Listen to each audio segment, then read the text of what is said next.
Assalamualaikum warahmatullahi wabarakatuh. Live from Holo Sulu. This is Queen Helen Abdurrajak.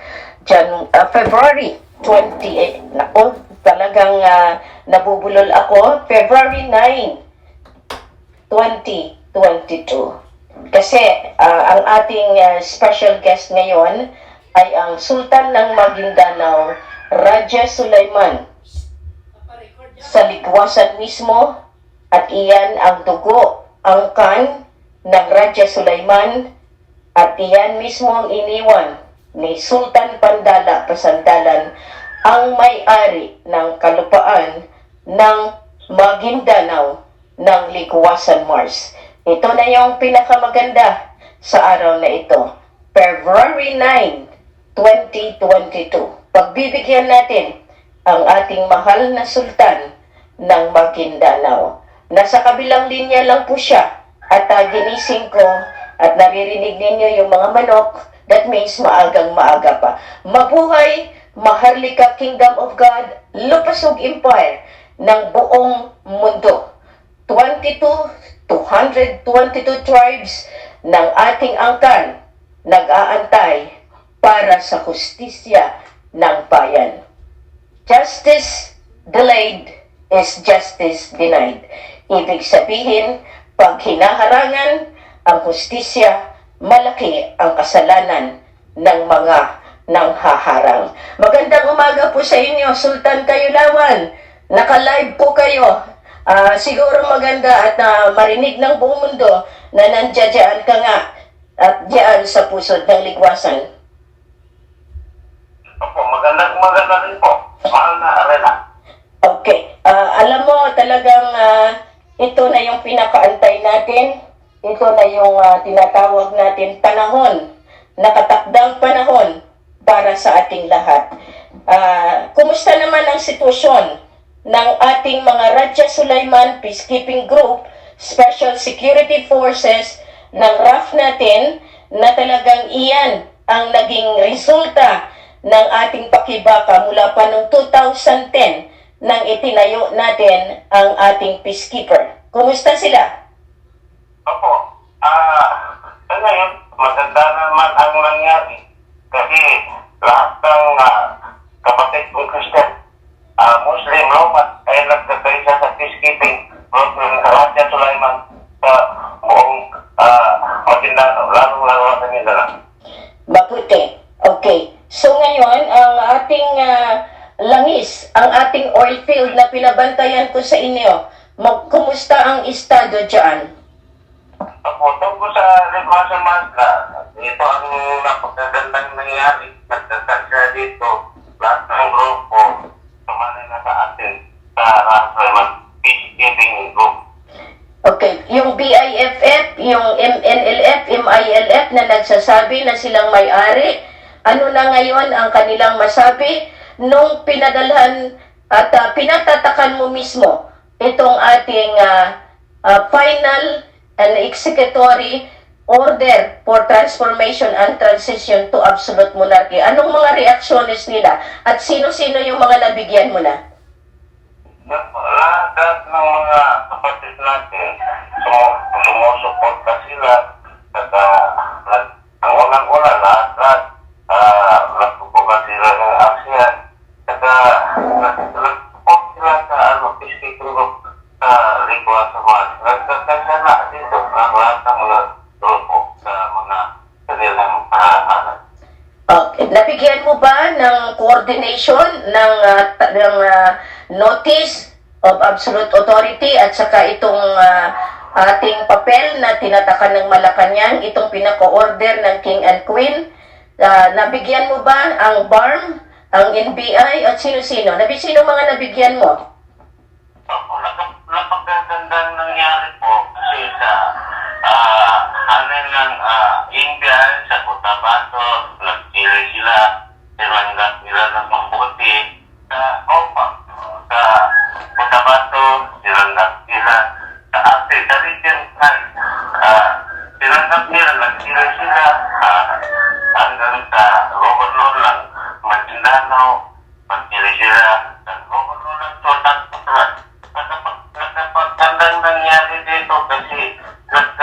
sila, nag-support sila, nilang actually mag-distribute, pinasili namin ang actually Monarchy, nag-chili sila. Talagang maganda talagang nangyari kasi nag-support na sila. Very good. Yan ang patunay na hindi tayo sa-stop o naghihinto.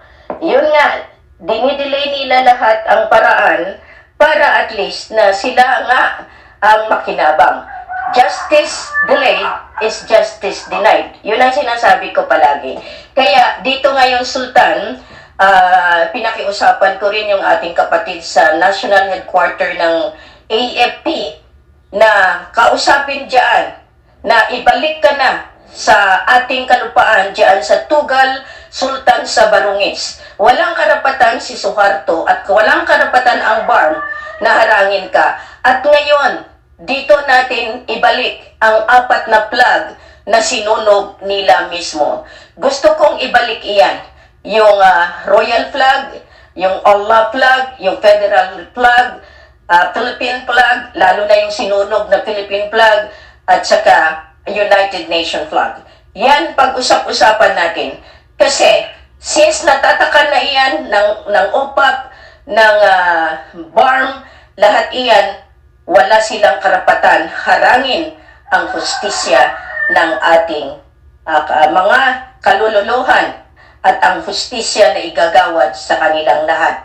Ngayon, dito natin na yung ating pinaghirapan ng 10 taon, magpasok na tayo sa 11. Kaya nga, maraming mga kalaban na nagsasabi, puro tsat-tsat lang tayo. Ang hindi nila alam, namumuno na tayo. Ang hindi nila alam, lumalaki na ang angkan ng Raja Sulaiman sa buong mundo. Sultan, ito pa ang isang bagay na gusto kong iparating diyan sa pusod ng ligwasan. Wag na silang sumama sa katiwalian, sa black propaganda, diyan sa mga binabayaran ang nagpapabayad, at iyan ang unang huhulihin at lilitisin natin, yung gumagamit ng pera ng kaban ng bayan. Alam mo yan, pakisabi sa 40 IB, makiisa at ibalik ikaw doon sa Tugal kung saan ikaw mismo ang may-ari ng kalupaan, tayo mismo ang may-ari na binigay ng ating mga lolo, ay tayo pa ang naging squatter sa sarili nating lupa. Sultan, huwag ka nang matakot dahil sa ginawa ng ating mga lolo, kailangan ibalik kita sa pusod ng ligwasan. Randang-handa ka na ba? Opo, handa kami dito na harap ang ilimitin namin sa payapaan, pagkakaisa sa bantang iniwan ng mga lulo natin sa Maguindanao, lalo sa Mindanao. Tama yan. Iyan ang pinakalaking yaman na iniwan sa atin. Kaya nga yung mga sabi nila na sila gumagamit lamang ng dahas, ng baril at bala. Kaya nga lahat binabayaran para maging isang BIFF para makuha nila yung tinatawag na patong sa ulo. Grabe ang ginagawa ng mga tao na gumagawa ng karahasan, dahas diyan sa pusod ng ligwasan. Sultan, at least mas maganda at nakausap kita ngayon sa madaling araw na ito para marinig nila. At ang maganda rin nangyari kahapon na inaintindihan ng mga kapulisan at militar at local government ng Nueva Ecija na ang Raja Sulaiman Peacekeeping Group ay umuikot na mula Apari hanggang Hulo para sa kaligtasan ng ating mamamayan.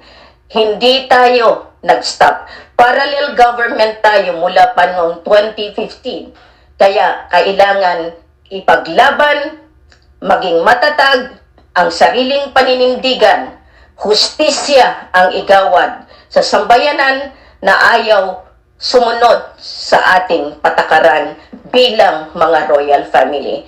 Kaya maraming salamat, Sultan. Sa muli. Maraming salamat na rin po, mahal na Reyna, mahal na Ari,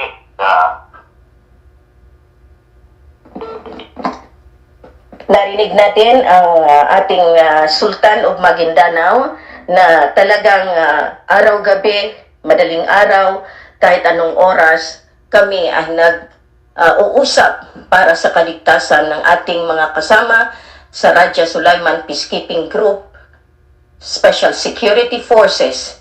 Marami po iyan sila. Marami na po iyan kasi 2010, yan na yung blood compact na ginawa ko. Kaya nga, dininay kami ng opisina ng OPAP. Dininay kami ng opisina ng taga-ayos. Lahat kayo. BARM. Justice delayed. Justice denied. Hustisya. Kamay na bakal ang kailangan.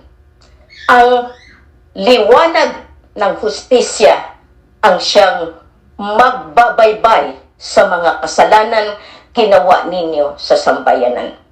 Marami kayong mga kasalanan na pikit mata ninyo. Kaya nga, nakikita niyo yung babae na nakalagay dyan sa ICJ na tatak, nakapiring ang mata. Pero itong sovereign seal natin sa Sharia at saka sa sovereign niya, bit-bit ang kris sa kaliwang kamay.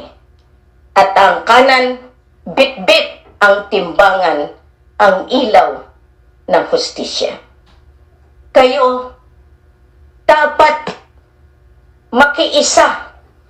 Kaya nga yung mga taong satsat lang ng satsat, walang ginagawa, at question pa kung anong ginagawa ko. Kailangan ko bang ilahad sa inyo? Do I owe you an explanation of what I am doing?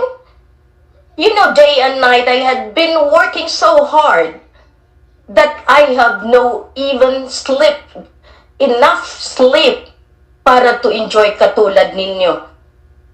Kayong mga masyadong nanghahamak, kaya niyo ba i-control ang pusod ng ligwasan? Kaya niyo bang alalayan ang mga taong nagpapakamatay para protektahan ang ating langis? Kaya niyo bang alalayan itong mga nandito sa patikol na hinahanting parang mga manok? Kaya niyo ba iyan? Ang pakiusap ko sa kabundukan, maging maluwag sa pasensya habang inaayos ko sa diplomasya na pamamaraan. Kapag hindi na sila sumunod, magsiipon na kayo mula Apari hanggang Hulo. Itaas ang bandila ng Maharlika Kingdom of God. At iyan na yung paraan. Nasa defensive move tayo. Depensa. Dahil sa kanila ng pagharang sa katotohanan. Pagharang sa pagbigay ng hustisya. Isinabmit ko yan sa ombudsman tungkol sa intrusyon sa Sabah na kailangan bigyan na ng solusyon ng hustisya. Mismo ang mga Marcoses nasama dyan sa complaints na iyan. Mismo Kiram nakasama dyan dahil sila ang nag-insist, ang nag-persist para harangin ang katotohanan. Binigyan ko na yan ng libro to 2013, si Bongbong Marcos. Siya pa noon, kasama ni Enrile as the House President ng Senado. Speaker of the House, si Belmonte, si Gloria Arroyo, binigyan na iyan.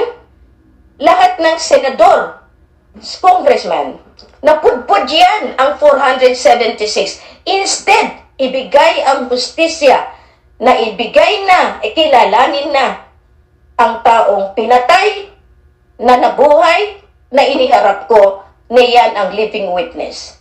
Justice delayed is justice denied. Wala kayong karapatan harangin pa dahil nakatayo na ang Sovereign Court at ang Sharia Court na siyang hahatol sa inyo dahil wala na mismo otoridad ang Korte Suprema. Pag binigyan kayo ng otoridad, gamitin ninyo sa tama. Gamitin ninyo para sa kaligtasan ng sambayanan. Gawin ninyo ito. Kaya nga, kayong nag-i-enforce ng suppression and oppression, mananagot kayo dahil ito ng panahon para igawad sa inyo ang kamay na bakal ng hustisya ng soberenya. Kaya nga sinabi ko kahapon, huwag kayong matakot, armado kayo ng testamento. Dito ang sanggali, matigas pa rin ang ulo. Sila ang nagdi-disinformed sa tao. Sila ang nagpapakalat na kami ay peke. At meron na akong mga pruweba na tinitikitan nila dahil wala na silang makulimbat, wala na silang mahuli, wala na silang pera to sustain their political, military, police na operation dahil wala ng pampasweldo sa kanila. Mahiya po kayo, local government units. Mahiya kayo, militar. Mahiya kayo. Mismo yung sako bigas para sa tao, binibenta ninyo, pina 5-6 nyo pa para lang magkaroon kayo ng income dito sa Lupasog. Sa Maguindanao, tuwang-tuwa ako dahil ang 40IB nakikipag-coordinate yan. Kaya sinabihan ko yung ating kapatid mula sa National Headquarter na ibalik ang 4 na flag sa Tugal. Pag pumiyok ang barangay captain, tanggalin. Pag pumiyok si Barm, iyan na ang solusyon para ma-enforce ang kamay na bakal ng mahal na reyna at ng mahal na hari dahil sa pag-enforce ng tinatawag natin ng kagustuhan nila para gipitin ang tao. Enforce the law against that medical, tyrannical approach na ginawa nitong mga Illuminati, nitong kabal, nitong ISIS, nitong Al-Qaeda. Sila po ang may gawa niyan. Sila po ang gumagawa ng black propaganda para hindi lumabas ang katotohanan. Narinig niyo mismo, live mula sa pusod ng Ligwasan. Buhay kami. Buhay kaming mga batang henerasyon para ipagtanggol ang ating royal family, ang ating angkan ng Maharlika. Isang tribo, Maguindanawon, Ilanon, nandiyan sa loob. At ang magandang narinig ko sa Sultan, nagkaisa ang Kristiyano, nagkaisa ang Muslim para bantayan ang kayamanan na punong-puno ng gaas, ng oil, ng deuterium. Yan ang makina na nagbigay ng yaman ng Middle East, ng Aramco, ng Arab America. Kaya ayaw nila maging peaceful, maging mapayapa ang Ligwasan. Dahil diyan sila nakikinabang sa illegal piping mula Palimbang, mula dito sa Jensan, papunta sa Borneo, pupunta sa Batangas. Alam po namin yan dahil yung mga engineers na gumawa ng mga piping ay buhay pa. Justice delayed is justice denied. Yan, maraming mga kaso na hindi inaayos nitong mga nasa korte. Mag-meeting, masakit. Maraming nakakulong, hindi dapat nakakulong. Dapat pwede nang i-release masyado. Yan ang mga dapat lilitisin. Ang mga korte, ang mga judges, ang mga lawyers na nakikinabang ng dahil sa kaso ng mga tao. Lalo na yung kaso ng mga pobre na nagiging kawawa at kinakawawa dahil walang pera pambayad sa inyo. Paano yan? Wala na kayong kasong hahawakan dahil lahat ibibigay na sa kamay na bakal ng mahal na reyna. Dito matatamo ng mga pobre ang tunay na hustisya ng sambayanan dahil kayo binabayaran. Si mahal na reyna, dugo at pawis, luha na ibigay, igawad ng Diyos Ama, ng Allah, para mabigyan kayo ng hustisya. Humayo kayo lahat, mga puwersa sa kabukiran, magkaisa kayo. Manindigan na kayo. Huwag kayong maniwala sa mga kapulisan na nagsasabi, peke o scam.